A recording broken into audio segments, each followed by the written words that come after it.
According to reports by the Wall Street Journal and Reuters, the U.S. Justice Department is in talks with Huawei executive Meng Wanzhou's legal team on a deal that would allow her to return home if she admits criminal wrongdoing.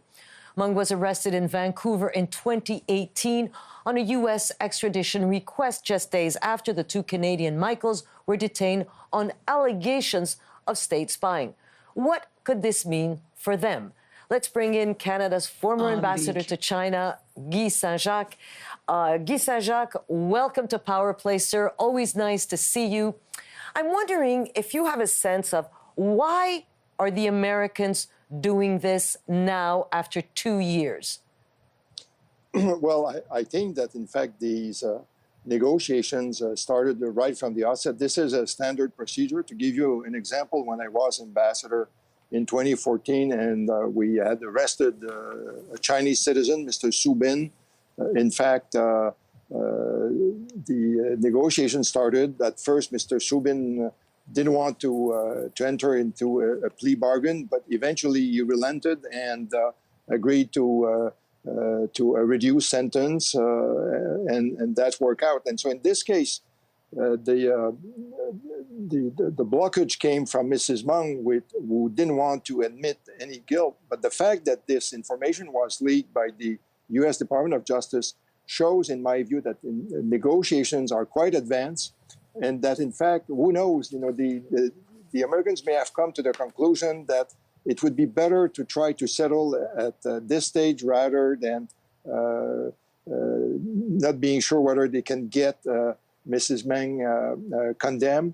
On the other side, I think also the Chinese government probably think that it would be better to resolve this as soon as possible.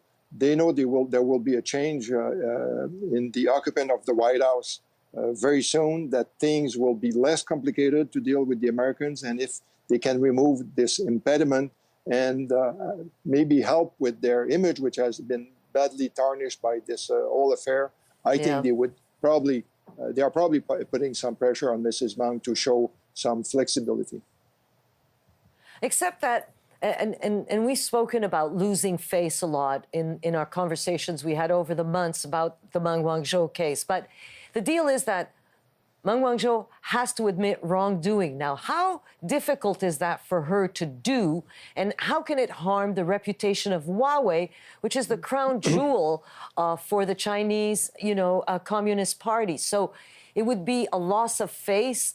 How difficult is that to do in a particular case like this when it is a Chinese citizen and such a high-profile Chinese citizen? Well, I think that's where lawyers are probably trying to come up with appropriate language. And in fact, there are gradations of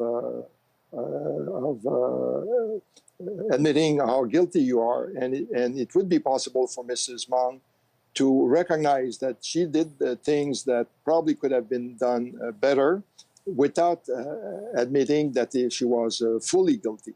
And there are precedents along those lines that exist. And of course, related to this, there's the other aspect about how to make sure that our two Canadians will be returned. China has said that the only problem that we had in the relationship was Mrs. Meng, and that once she would be returned to China, we could work out a solution. I think that a solution is possible without China losing face. Yes, our two Canadians have been formally charged, but let's recall that their trial has not started. So it would be possible for them to say that new evidence has been brought to the attention of the Chinese procurators. After reviewing this, they have come to the conclusion that the best outcome would be to expel the two Canadians. And in this way, everyone finds an elegant solution where nobody loses face, and it makes for a better start for the relationship between the Biden administration and Xi Jinping. Okay, but there's a thing here. The Chinese have always said that they did not arrest the two Michaels in retaliation for the Canadian arrest of Meng Wanzhou.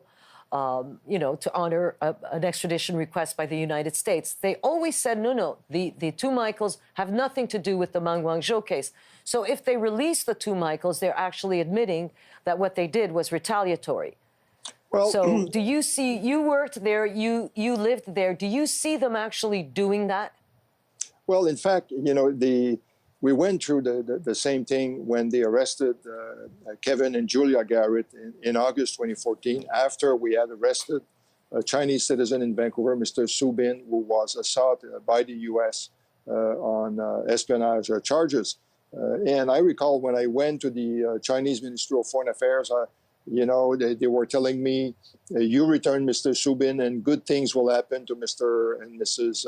Garrett. And in this case, there is no coincidence in China. The fact that our two Canadians were arrested 9 days after Mrs. Meng was detained, clearly there is a linkage there. In fact, at some point, even the spokesperson for the Ministry of Foreign Affairs in Beijing alluded to the fact that there was a link. The Chinese ambassador in Ottawa said there was no linkage between the two. But I think it's possible to find a solution. And as I said, because the trial has not started yet, I think this is possible. And in China, they are used to manipulating evidence and interfering in the way that judicial cases are managed. I think they can come up with a solution where they could say after that they have followed due process and that new evidence was found, and therefore the two Canadians were kicked out. I'm wondering if, you are, we've had, I know, many conversations about this, but I'm wondering if you are optimistic. Did you have the same reaction as we did yesterday when we saw the Wall Street Journal report that there were talks for her to probably, be released and sent home? We all felt very happy for the two Michaels. Did you have the same reaction? Oh, yes, I was very pleased to see that report. And it confirms that, in fact, there have been ongoing discussions between officials in Ottawa and in Washington to try to come up with a solution. And clearly, everyone knew that this was a solution that was available. It was just a matter of trying to find the right conditions. Add to this the very successful campaign that was launched by Canada to seek support from foreign leaders. The Chinese are always afraid that foreign countries will gang up on them. They didn't expect us to do that, so we took them by surprise. So I think for all those conditions, probably we are at the stage where we can see maybe the light at the end of the tunnel. And the fact that this report was leaked at this stage is not accidental. Well, that is good news in a week that isn't really filled with good news. Guy Saint-Jacques, Canada's former ambassador to Beijing, thank you for being there, sir. Have yourself a wonderful weekend.